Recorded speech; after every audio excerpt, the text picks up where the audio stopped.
So the number one is a positive mental attitude. A positive mental attitude means that you are a generally positive person. You're cheerful.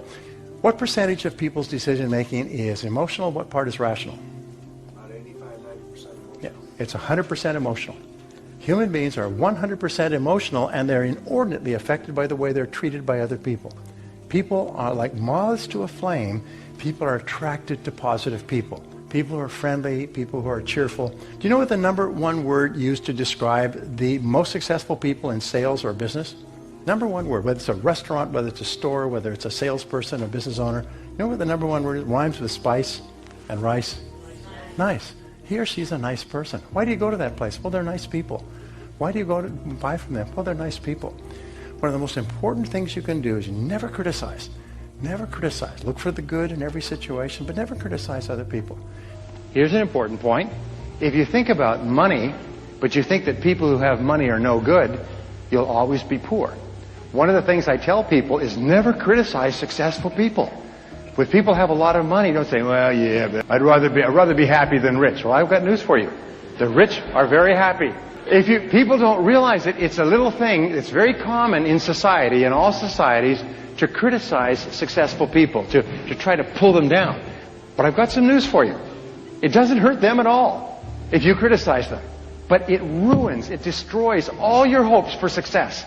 When you criticize successful people, you drive success out of your life. You develop a negative force field of energy around yourself that repels success experiences. You actually shoot yourself in your own foot, bang, and go around telling everybody what a good shot you are. No. So don't ever criticize successful people. Admire successful people. Look up to successful people. Are successful people perfect? No. Are you perfect? No. So therefore, don't expect successful people to be perfect. Just look at what they've done to be successful, and if there's something you can learn, learn it. Read their books, listen to their tapes, go to their courses, but don't ever get into conversations criticizing people just because they're successful, because it hurts you. It doesn't hurt them at all. It destroys your possibilities. And as you know, in society, it becomes very common that people who are successful are pulled down and attacked and so on. Stay away from that, because that's how losers think. And so if all you do is you make a resolution, you're just never going to say anything negative about anybody. Here's the next one. Opportunity. You've got to be able to see opportunity. Opportunity all around you. Opportunity of where you are. You've got to see opportunity in every person you meet. Learn to see the opportunity that's right around you. It's easy to get busy and sort of blinded and just walk along and not see what's possible and what's available. Now here's the interesting thing, is that life is very much like a marathon. We all start off at the same line, we're all ready to go, and we start running, and everybody's got pretty much the same abilities and the same opportunities. We go to the same schools, we go to the same colleges, and yet some people get way, way ahead, the mass stay in the middle, and some people fall so far behind they think they're first. And so why is this? And well, this has been studied for year after year, and we find that there's one single difference. It's the way you think. I was listening to somebody who grew up in a small town, and he was talking about this interesting point. He said he came from a poor family, and there were 3 families in that town that owned everything. They owned the mill, and they owned the factory, and they owned the general store, and they owned the shipping, and they owned the trucking, and they owned the agricultural processing. They owned everything. And these 3 families were rich. They had beautiful homes. Everybody revered them and talked about them, and they were on the bank boards and everything else. And he went to school with the kids from these 3 families, and everybody wanted to be their friends. Of course, you remember those days. And he found that they were quite normal kids. They weren't very different from anybody else. But somehow these families owned everything. And it was a real shock to him. It wasn't their education, because they weren't getting a better education than he was. They weren't their grades, because the grades were the same. It certainly wasn't their physical attractiveness or anything else. It was just one thing, is they thought differently. They had an attitude of looking for opportunities and possibilities. And what we have found, the series of articles in Inc. magazine, they were interviewing people who'd become fabulously successful, rags to riches stories. Every one of them said, the only reason I succeeded is because I developed the habit of always looking for the opportunity, always looking for something good or positive in what I was doing. Whereas other people, they have a setback and go, oh my God, wah, wah, wah, and they go home and drink and watch television and so on. But successful people are always looking for the opportunity. They think differently. And so when you learn to think better, you make better decisions, you get better results. So here's the third, is character. Your character is probably more important than anything else, and the most important part of character is integrity. Integrity means those inner qualities that you do not compromise. The inner qualities that keeps you steady when sometimes everything around you is falling apart. The integrity that helps you to maintain character, all of those qualities that give you a chance to be better than you are at the moment on into the future. Integrity within yourself, integrity within the way that you do business, integrity within the way that you operate and conduct the business of the day. That little small voice inside that tells you you've crossed the line, that tells you this wouldn't be the right words to use, this would not be for the betterment, this would not be win-win, this is going to destroy, this is not going to develop. To listen to that inner voice so that we can stay on moral course. Your character, your integrity is the most important thing you have. And one of the decisions that you make is you never compromise your integrity. You never say anything that's not true, and you never do anything that's not correct. No matter what the financial temptation, you're adamant you're not going to compromise your integrity. Now here's the wonderful thing. In psychology, they say that your level of self-esteem, how much you like yourself and respect yourself, is largely determined by your self-image. And if your self-image is that of a person of character, every single time you behave with character, you do what is the right thing, you like yourself more, and you respect yourself more, and you feel happy inside, and you feel strong, you feel powerful, you have a strong handshake. Your self-confidence actually goes up. You have greater confidence when you're living in truth with yourself and others than anything else. So there's a real payoff. If ever you sacrifice your integrity for a short-term payoff, you lose two things. First of all, you never get the thing you sold your soul for. And the other thing is it destroys your self-esteem. It just, you don't like yourself very much. And the most important thing you can do is like yourself. So, character. Right. Now, the fourth is contacts. Now, contacts is another thing that increases your probabilities of success. There's a one-to-one relationship between the number of people you know and the number of people who know you in a positive way and how fast you move through the line of life. You cannot succeed by yourself. You know, you can't make your fortune all alone. It takes many, many hands, many voices, and many people to support one success story. Here's what's important to understand. People is where the fortune is. In fact, you could just interchange the two words, fortune, people. People, fortune. The fortune is not in digging gold out of the earth, because gold all by itself has no value. Nothing has a value unless a human being gives it value. To understand that people is where the fortune is. I talked to a banker one time and he said, I'm in the banking business. And I said, well, does a corporation borrow money from you?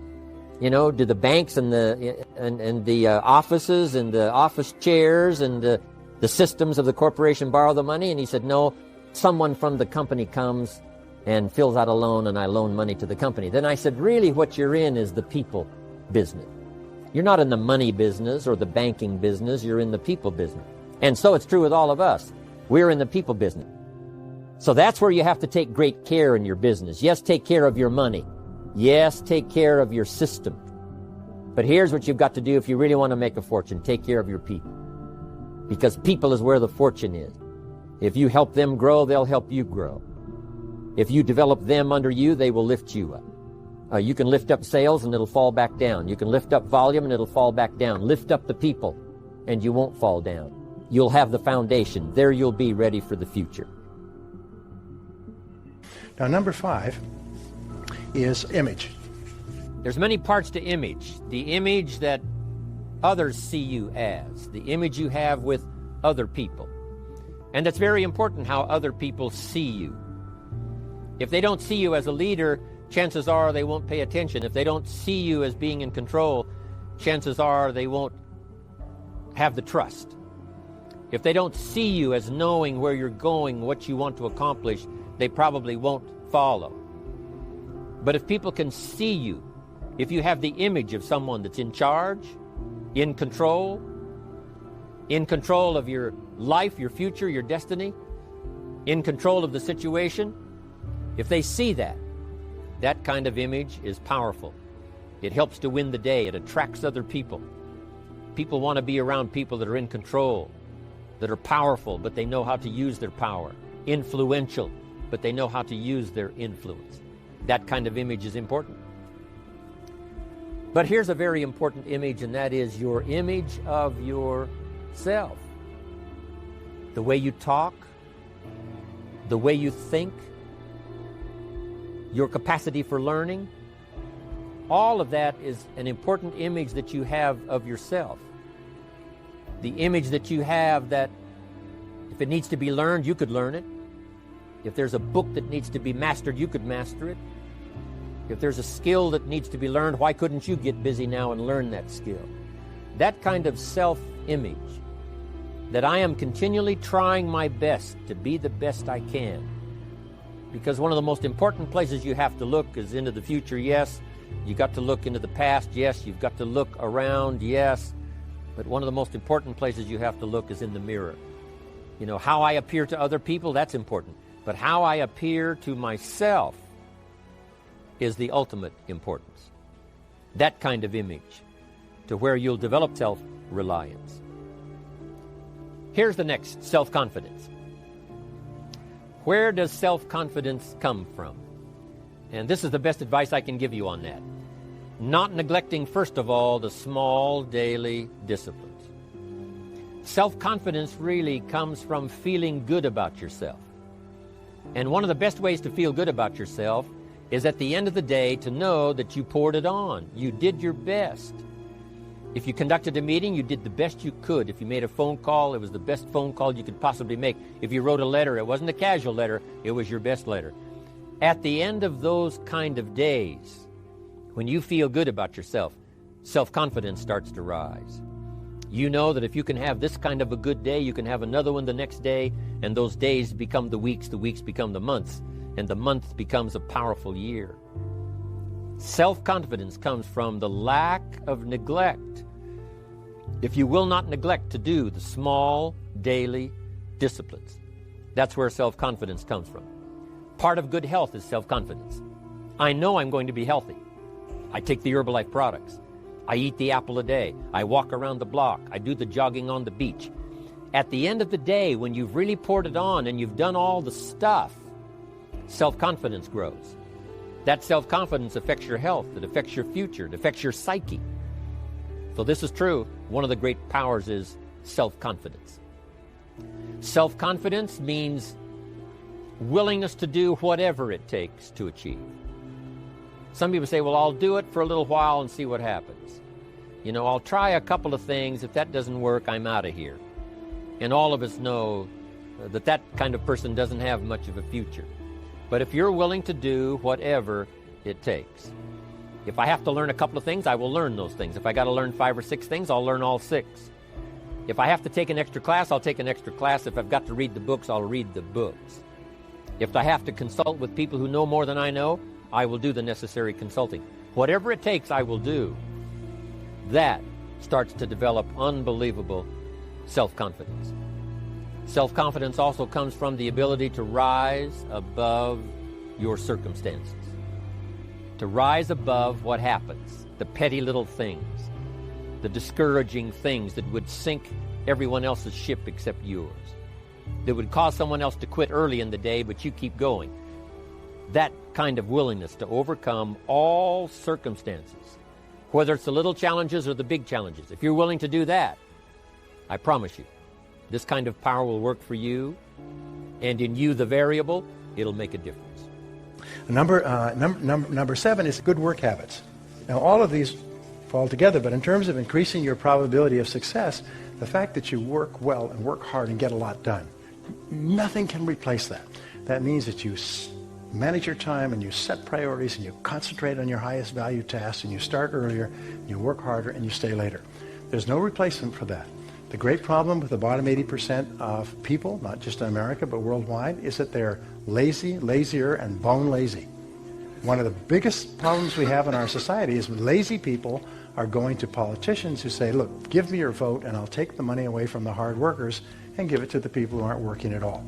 And there's an old rule that whoever promises to rob Peter to pay Paul is always going to have the support of Paul. And that is modern economics today. It's, you elect me and I'll rob Peter and give the money to you. And so good work habits, being a hard worker is one of the very best reputations you can develop. Everybody in every business knows who the hardest workers are. Number 8 is appearance. Now this is really important. It means you look good on the outside. This is not a complicated thing, but human beings are extremely visual. You've heard it said that you never get a second chance to make a good first impression. The fact is that when you first meet a person, he makes a judgment about you in approximately 4 seconds. And his judgment is finalized largely within 30 seconds of the initial contact. In a survey of the members of the American Personnel Association, those men and women who are responsible for hiring people for large companies, members generally agreed that they made their decision to hire or not to hire a person within 30 seconds of the first meeting. So everything contributing to the way you look on the outside is important. If it's not helping you, it's hurting you. While you cannot control your physical features, you have total control over your dress and grooming. In fact, we generally assume that a person consciously and deliberately makes a personal statement about himself with every part of his appearance that he can affect in any way. Your clothes are responsible for 95% of the first impression that you make on someone because in most instances, your clothes cover 95% of your body. So therefore, because you are in complete control of your dress and grooming, how you dress and groom is a statement to the world about the person you are inside. And there's a rule that says if it doesn't help, it hurts. Everything counts.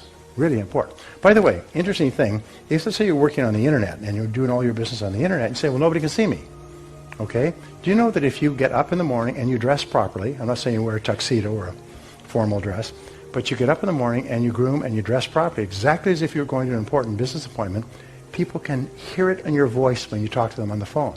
It actually comes through in your communication because there's something sort of electrical about the fact that you look good. The BBC is very famous for its BBC broadcasters. They speak perfectly correct, high-level English. BBC broadcasters are required to dress in evening tuxedos in order to read the mail, read the news on the radio. And yes, and they've done this for decades. And people listening to the BBC, one of the most respected news broadcasting organizations, can feel that the person reading the news on the radio is dressed well. Number 9 is Develop the qualities of courage and persistence. I said before, the biggest single obstacle to success is the fear of failure. The antidote to the fear of failure is the habit of courage. And what we know is that you need 2 types of courage to succeed. The first type of courage is the courage to begin. It's the courage to launch with no guarantees of success. Someone once said that if all obstacles must first be removed, nothing will ever get done. So successful people are willing to think, plan, make decisions, and then take action with no guarantees. We say leap, and the net will appear. Take action with no guarantees, and then learn. The second part of courage is the courage to endure. It's the courage to persist. It's the courage to keep on keeping on. It's to make the decision in advance that you will never give up. No matter what happens, you will never give up. You will get knocked down over and over again, but you'll never give up. And the interesting thing is, if you make that decision in advance, you'll find yourself continually bouncing back. So courage means the courage to begin and the courage to endure. And then I'll give you number 10. And Napoleon Hill called this the master key to riches. After studying 500 of the richest people in American history, he said it's the quality of self-discipline. It's the ability to make yourself do what you should do, when you should do it, whether you feel like it or not. The quality of self-discipline is the quality that will make you a big success. It's the ability to force yourself to do what you know you should do. And here is the wonderful discovery. This persistence is self-discipline in action. Every time you persist, you build your self-discipline. Every time you practice self-discipline, you build your ability to persist. And the two of them are tied into your self-esteem. So the more you persist, the more you like yourself. And the more you like yourself, the more discipline you have. And the more discipline you have in practice, the more you like yourself. As a result, the more you persist. And eventually you get onto an upward spiral where you become absolutely unstoppable. You reach the point where you know you can achieve the goal and nothing in the world can stop you. And every step that you take forward makes you stronger and stronger and stronger until finally people say, I know one thing about him, I know one thing about her. You cannot stop him or her. Once they decided they want something, they will not stop until they get it. And when you develop that quality, there will be nothing that is impossible to you.